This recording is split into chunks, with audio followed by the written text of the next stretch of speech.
Jurien, you should hit him on the head for that. But princess, he is not delicate at all. Jurien laughs and I scowl at her. Is she laughing at me? Oh damn it, Elly, come on. She's laughing because he said something funny. His expression softens, but only slightly. Oh, damn it. It's so tempting to tease Karma. Hello everyone and welcome back to Cinderella Phenomenon. Last time, we took a trip with Karma and learned he had the beauty curse, which basically makes him hot stuff, and everybody is just insanely attracted to him. And he really detests the curse, even though most of us would probably say, ooh, I'd love to have that.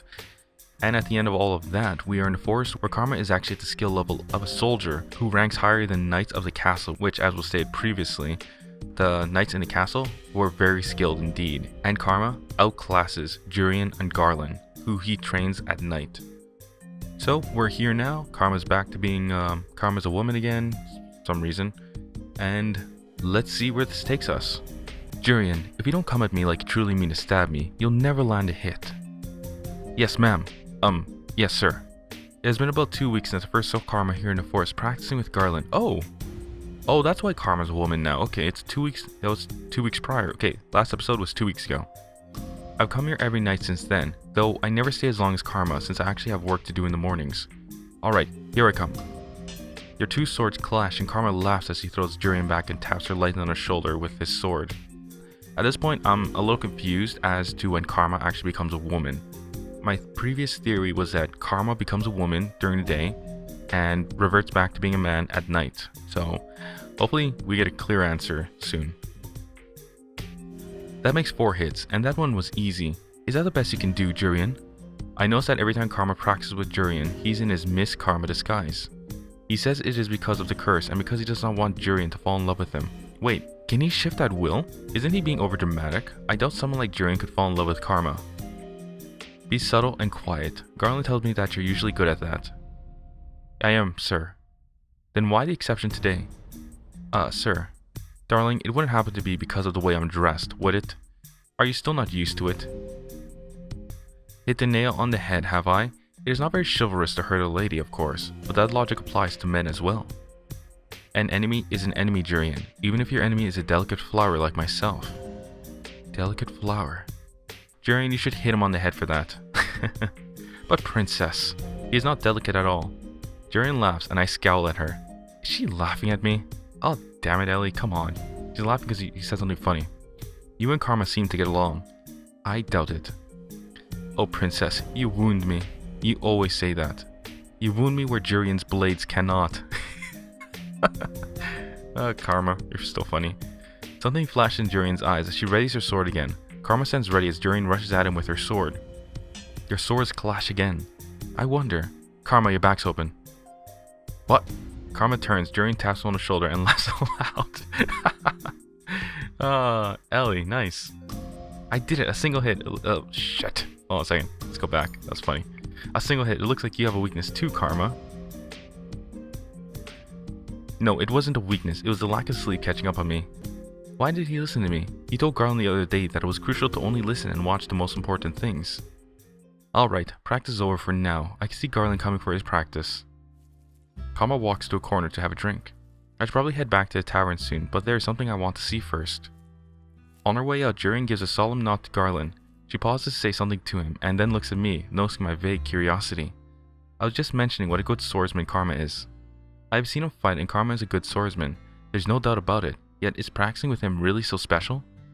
He's fast on his feet and quick with his reactions. He's an excellent person to train under, even better than most of the commanders in the palace. I can second that.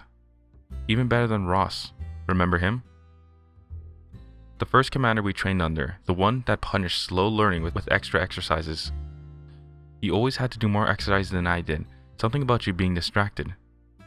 I was watching the way you swung your sword to make sure you didn't hurt. Oh, Garlan has a crush on Jurien. Very nice. You've always been overprotective. Well, I say it's love. They both suddenly stopped to look at Karma, who was smiling slyly on the side. Why does he have the look on his face? Well, that's a sign. We can't keep the commander waiting. Garlan shakes his head, his expression snapping back into something more serious. Right. The two exchange quick farewells before Jurien waves and steps out of the clearing, leaving Garlan with Karma. You're in a dress today. Are you two really so opposed to hurting me when I'm in a dress? Or are you worried about ruining it? No. It's just so strange. You move so well, even in a long dress. But yes, Jurien did mention almost stepping on it once. Impossible. I am the picture of elegance. Of course, sir. Okay. Karma shrugs Garlan's comments off. The two ready their swords and get right into practice. Jurien has taken over Garlan's patrol now, so that Garlan can get in some practice time. So Garlan, have you told Jurien yet? Oh, I bet it's confession. No. The conversation that Karma always has with Garlan is the real reason I stay behind to watch them practice. I don't understand why Garlan answers Karma's question, if doing so makes him so depressed. Will you ever say anything to her, Garlan? Why don't you just confess to her already? Karma lands an easy hit on Garlan, who sighs in response. Whenever Garlan thinks about Jurien, he gets distracted. I don't understand his feelings at all, but seeing him remain quiet frustrates me. Jurien is talented and poised. I could never be good enough for her. You'll never win a woman's heart if you don't compliment her looks as well, Garlan. Well, she's pretty too, beautiful. And then there's... me. Aren't they both knights?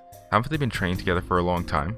Hey, we cannot say this. I can see why you wouldn't tell her. Come on, that's the Ice Princess talking. Let's go for future Elly here, the one who will eventually break the curse and be a nice person. Well, all you ever do is talk about her. Even Karma says your concentration is lacking because she is always on your mind. So just tell her. If she doesn't like you back, then that's it. If she doesn't like me back. Ooh, that's still harsh. Confessions are hard, princess. Very tedious. You're only saying that because you're dramatic about everything. Okay, I don't know why, but the sparkles always make me laugh. The very nature of love is dramatic, darling. But enough idle chatter, sir. Let's continue our training. I end up staying longer than I intended. By the time I considered returning to the tavern, Garlan and Karma are wrapping up for the night. I have a question for Karma, so I wait until Garlan leaves before I approach him. You're still here, princess. Were you seeking out alone time with me, by chance? I've had enough of that every day when we run errands. I just have a question for you. You always come to the right person. What can I do for you, Princess Elly? You ask Garlan the same question every time you train, and he always tells you that he cannot confess. Karma nods in acknowledgement, but his attention is on his sword. He inspects it carefully before sheathing it. It frustrates me. You're frustrated? That look of his always annoys me. Oh my. It is annoying. Did you want to ask me why he won't confess because you're so frustrated? Yes. I suppose after almost 2 months, I do know you a bit better. You do not know anything about me, and I do not know anything about Karma either. Confessing isn't easy, dear Elly. Surely you must realize that the possibility of rejection is a significant deterrent. But if you never ask, you never get an answer, and the stress of worrying stays with you and ruins everything. Why are you staring at me? Is that the reason you're so blunt, princess? Blunt? You are far more blunt than I am. Princess Elly, you truly are amusing. You're as sharp as a knight's blade. I am not amusing. That is a matter of opinion, darling. He really is insufferable.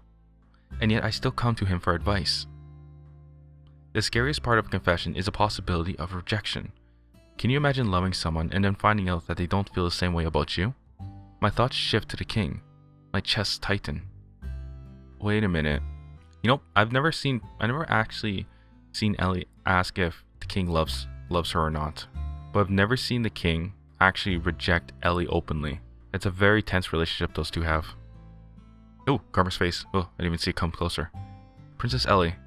Karma reaches out a hand to brush a strand of hair out of my face. I slap it away without realizing. He pulls his hand back with a gentle sigh.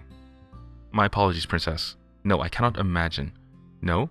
Loving someone and finding out they do not feel the same way. I always knew my father never loved me. My understanding is different from what Karma was referring to, but she's never actually asked, has she? She just assumes. Besides, I no longer hold any love in my heart for the king. I have already given up hope on him. Right? It is a good thing you haven't experienced a rejected love, princess. It is one of the worst feelings. Karma asks to be left alone, so I return to the tavern by myself that night. Okay, so since Karma is so informed about confessions, I'm assuming Karma's been rejected at one point in his life. Whoa, cool. That looked cool. I want that to be my well, not my wallpaper, but maybe a thumbnail? I don't know. I do not know why I agreed to this when nothing changes. Today I'm once again out in town with Karma, running errands. Since we've been partners, he insists on me coming with him every day. Why do you need a new dress? Because a lady needs all kinds of dresses in her closet. Variety is key when you want to make a good impression. Why would you want to make a good impression on people in a disguise? A disguise is meant to conceal you. It does not exist to be flaunted. Oh no, darling. I only wear the disguise to stop the curse from working on people. It's not really meant to conceal anything but the fact that I am a man. Being doted on by a married woman or by a woman in love with another man is especially troubling. I don't get it. His curse is just too confusing right now. Is the curse really that powerful? Karma leads me over to the dress store, and our conversation pauses when he goes to the store owner to give specifications for a new dress. When we leave, Karma suggests going someplace to reward me for all my hard work. You're treating me? Why wouldn't I, darling? You've been helping me for a while now. What was this feeling? Gratitude? Karma does owe me for everything that I've done for him, so why do I feel like this? You know, it would be much easier for you to just help me carry bags. Oh, there, let's buy one of those cupcakes. Karma cuts through my suggestion easily. Does he really dislike work so much that he'd rather pay me off for helping him? Karma takes me to a stand showcasing all kinds of cupcakes. There are some with colored frosting, others with fancy decorations. Some are especially eye-catching, like a bright blue cupcake decorated with little stars. Anything catch your fancy, ladies? All of them, actually. Alas, I don't think eating them all would be good for my diet. What do you think, princess? We'll share one. I turn back to the cupcakes, which I realize are big enough to share between two people. Am I choosing one for myself, or one that Karma would like? I guess he is treating me, but... Two cupcakes catch my eye. One has a tiny little creature sitting on the top of the frosting. It seems to be a little lizard of sorts, though it is strange. The color reminds me of Karma's dress. The other cupcake is decorated with little white chocolate pearls. Those pearls are small, and somehow... cute. But Karma might like the other cupcake. Oh, so it's between those two. Which would you like, Elly? Ha ha ha! Was our first choice within the forest, right? Of being a good person? Let us choose the fancy cupcake with the lizard. Ooh, wait, this is a good deed, right? We might get a shard or something for the slipper, right? Yeah, let's do it. I'll have that one. The one with the... Oh my, is that a chameleon? A chameleon? Oh, it is a chameleon. Oh, that's adorable, sir. We'll take one of those. I was thinking he'd like it for the colors, not the chameleon. Whatever that is anyways. Let's go and enjoy this. Oh, yeah, there we go. We got the glittery jewel thingy. Let's go enjoy this somewhere else, shall we?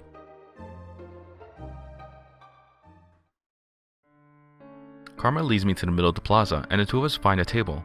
He walks off to get a fork and a knife, before returning and handing a set to me. Do we really need a knife and fork to eat a cupcake? So before we got your dress and you distracted me with cupcakes, we were talking about your curse. Were we? It is not an interesting topic. I was glad that we had gotten off that tangent, to be honest. Why don't you want to talk about it? You have your secrets, just as I do, princess. But the whole point of pairing up is to help each other with our curses. Princess, you want to help me? Only because it is necessary that I help him, so he can help me. I haven't made any progress helping you, though. You said you would provide me with opportunities. I'm not very good at that, am I? I'm sorry, princess. Well, I don't think I've done anything for you either. But princess, you've been helping me for the last few weeks. Whether or not it is an obligation, you still are good company. Good company? No one's ever told me that before. They only chide me for being difficult to speak with. Karma starts cutting the cupcake, his knife sliding through the frosting and ease with cake. Oh, so ease with cake. I got distracted by the chameleon. His knife sliding through frosting and cake with ease. That is a cute chameleon. I like it. I wish I could have that kind of cupcake. I've definitely never seen such refined manners for a simple dessert. What was your life like before the curse, princess? I have no need to tell you any of that. No, it is not necessary, but I am curious. Would I be doing a good deed in telling him? I don't think so. How about we trade off fact for fact?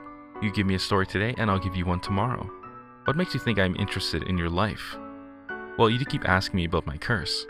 Only because we're working on breaking our curses. Ah, but the thing here is, why were they cursed in the first place? That has to do with how they were living their life, right? Okay then, we won't talk about the past or any secrets. We can talk about this cupcake instead. What? Why does he always insist on changing the topic? Karma cuts the chameleon on top in half, and notice that he gives himself the head, which is a lot cuter, while I get stuck with the tail. Chameleons are little lizards that can blend into their surroundings. Is he willing to go this far to avoid the subject? When I was a child, my father used to call me a chameleon. He's telling a story anyways. What? I hid a lot to avoid responsibilities. Oftentimes, no one could find me. Not my father, nor the servants. Ah, tell me about it. I did the same thing. If he had servants, then that makes him a noble? One day, I was out searching for a mythical creature in our garden, and I came upon the chameleon. It was a small, silly little lizard, but I'd only found it because I was looking for something fantastic.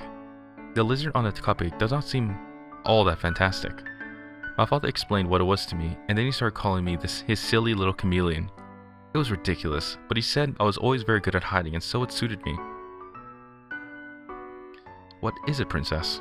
It seems like you are still good at hiding. You hide behind your disguise and keep many secrets.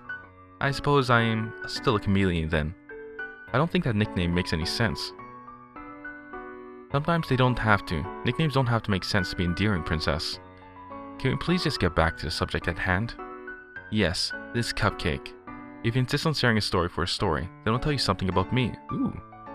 Karma, your plan worked. Nice. Oh. You didn't seem the type to want to share.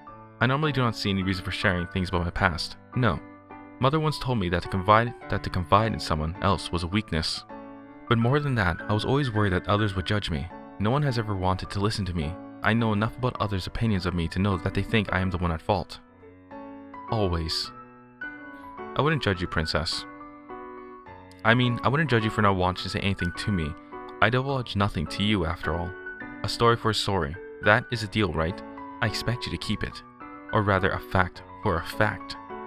It is not like I have to tell him everything, just something about myself. I'll tell you about my life at the palace. It's not as if it's a secret, though I doubt Karma would understand. Ever since Mother died, the palace has been a cold place. Why the surprise? Is it because you see Mela and Rod and assume we are all one big happy family? I do have to admit that Princess Mela seems quite gentle. Prince Rod is quiet, but he seems like an honorable man. When I saw you and the princess at the dress store, Princess Mela seemed very nice. Is she not? Her kindness is fragile at best. She tries far too hard for it to be genuine. Her insistence is irritating. I have never wanted to be friends with her. The king took a second wife after my mother died, as if she never mattered to him. Karma is silent and I continue to talk, my emotions loosening my tongue. I had meant to stop there, but the words keep coming. Well, the only one who ever showed me any affection in the palace was Mother. The king never paid much attention to me in the first place, but he treats Rod and Mela far better than he has ever treated me. What was her mother like? All of my fondest memories are of her. She was always with me in the palace, teaching me right from wrong. She taught me how not to show weakness, who to speak with. Who to speak with? Needless conversation is useless. People are often very likely to lead you astray. That was the reason I never saw any reason to speak with the townsfolk. Even Karma sees a problem. Will you judge me as everyone else does? No, princess. I'm not judging you. I'm just a little sad. Sad? Why would he be sad? It sounds like you lived an empty life. It was not an empty life. But it sounds as if your mother separated you from everyone. It wasn't as if the townsfolk would have accepted me anyway. Mother said they were not to be trusted. Princess, about your mother. I will not hear you speak ill of Mother. No, I only had a question about your mother. Karma coughs and I pause to stare at him as he clears his throat. What is it? This... Oh gods, I hear it change immediately. His voice is lower, far lower, the soft gentleness gone. Karma puts a hand to his throat and grumbles. Karma's voice is teetering on the edge of sounding unmistakably male. I've always wondered how he's able to change his voice, but I always forget to ask him about it. What happened to your voice? Oh, it's Miss Karma! I turn to see a young marked girl approaching us. She looks at Karma adoringly. I've always wanted to speak with you, Miss Karma, ever since you complimented my dress that one time in the dress store. Karma's voice is the male voice. She's transformed! Okay, so that Karma definitely does transform into a male. Okay, that makes sense. Okay, things are starting to make sense again. Uh-oh. Your dress is lovely today as always, Miss Karma. Karma? Miss Karma, are you okay? I am quite fine. I cannot help but giggle as the girl takes a step back, looking shocked by Karma's now deep voice. Karma's curses again in his deep voice, before forcing a bright smile on his face. Excuse me, I'm feeling under the weather. Oh, that must be so weird to talk to Karma right now. I notice that he's trying to change the pitch of his voice, but the highness is only annoying, rather than soothing now. Oh, sorry. Karma turns to me urgently, but I'm too amused to offer any sort of assistance. What is it, Miss Karma? Karma smiles forced and his eyes are glaring at me. I laugh once again, not able to help myself. His expression softens, but only slightly. Oh, damn it. It's so tempting to tease Karma. Okay, we're gonna have a little fun here. We've been being nice for so long. Let's tease. He obviously wants to leave, but I cannot help myself. Miss Karma, I do wish you would say something. At the very least, you should thank this girl for her compliment. Oh no, it's quite alright. Come on, Karma. You're usually the most charming person on these streets. Thank you. Oh my god. He sounds like he's dying. Wait, this was the right answer? Oh my god. I thought I was just being bad. Oh, sweet, okay. He sounds like he's dying now. I cannot help but start laughing again. The small annoyance on Karma's face seems to dissipate completely. Leaving. He takes my hand and curtsies politely to the girl as he pulls me away. Karma, you sound sick. It's run out. Run out? The potion that Parfait makes for me. I must have talked too much. You talk too much? Karma puts a finger to his lips as we stroll through town. He shakes his head, making clear that he won't speak to me until later. Potion? Oh, come on, is the transformation... Is Karma just wearing a disguise and the potion is just to change his voice to a female voice? Damn. Okay, maybe that's just the case. Maybe there's still no transformation. When we arrive at the tavern, it is already dark. Karma pauses and turns to look at me.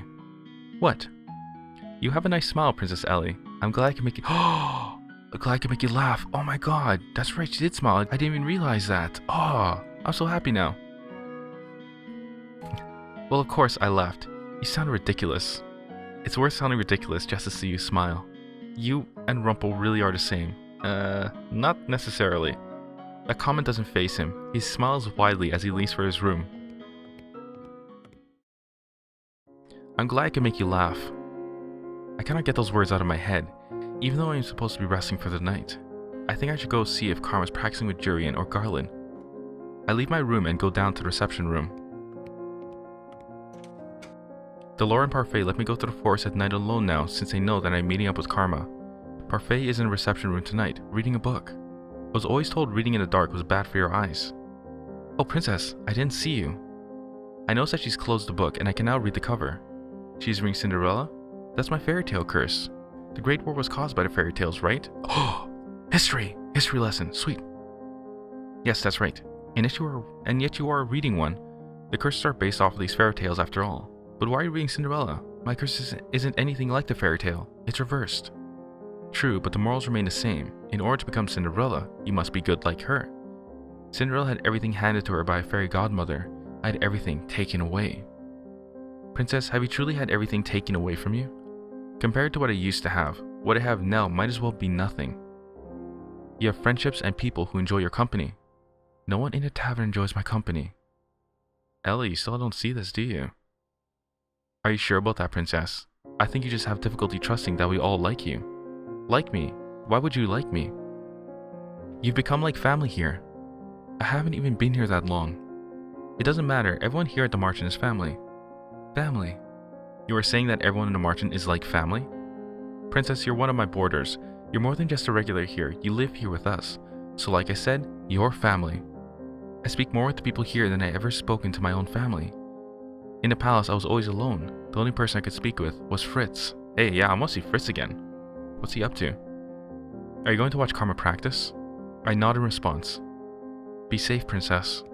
As I head to the door, I recall what happened earlier today. Parfait, what is this potion you made for Karma? Ooh, you get an answer for it. You mean the potion I make to change his voice? Oh, okay, so I was right, it's a potion to change his voice. He begged me to help him when he first designed his disguise. Karma makes a beautiful woman, but he didn't think the illusion was complete without a convincing voice. You know how picky he is. Something else on your mind, Princess? Karma hides his curse, but you must know the conditions for breaking it, don't you? Parfait does not answer. Or are you also keeping it a secret? Princess Elly, not everyone likes to talk about their curse.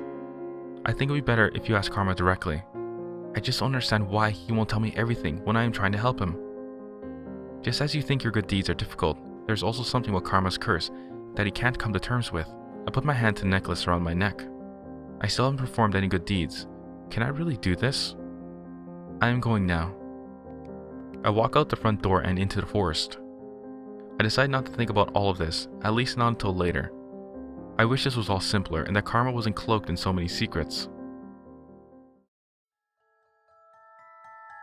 Oh, another scene with Mother. God, I don't like her. Mother, I went to town today. Oh, I told you not to go into town. Did your father take you? He told me that would be fun. And was it? No. Everyone looked really angry at me, but I don't know why. Why? We still don't know the reason why. I've told you before, haven't I, dearest one? Townsfolk are jealous of you. Jealous? They are bitter about their lot in life, and because of that they will seek to use you for your status. You cannot trust them, Elly. You cannot trust anyone but me. Trusting others will only lead you to heartbreak, Elly. You need only trust me because I will never hurt you. God damn, seriously, what is wrong with that woman? Oh, we're in chapter 5. Favors and payback. Seriously, what the hell is wrong with Elly's mother? I don't think she's dead though. There's too much emphasis on her in the story. Makes me believe she's just in hiding. Well, I guess we'll find out. Maybe near the end? I don't know. If she is hiding somewhere, it'll be halfway through the novel or something like that. Okay everyone, so just a little recap. The dress is just to cover up the fact that Karma turns into a woman, but the voice is created by a potion Parfait makes for Karma to complete the female disguise by giving a female voice. So it sounds like there is a transformation. I'm still not exactly certain. I still don't have like a definite, I still didn't get a definite answer. But yeah, looks like Elly is loosening up. She even smiled. That was amazing. And apparently teasing Karma when his voice turned into a male was the right choice, apparently. Which was awesome because I just wanted to be bad. I just wanted to be bad and tease Karma. But turns out it was a good thing. So that brought a smile to my face too. So anyways everyone, if you're enjoying Cinderella Phenomenon, go ahead and click that subscribe button, and don't forget to click that notification button. And if you're really enjoying this and you wish to support the channel, then go ahead and check out the links in the description. Otherwise, thank you all very much for reading Cinderella Phenomenon with me. I'll see you all next week. Have yourselves a great day.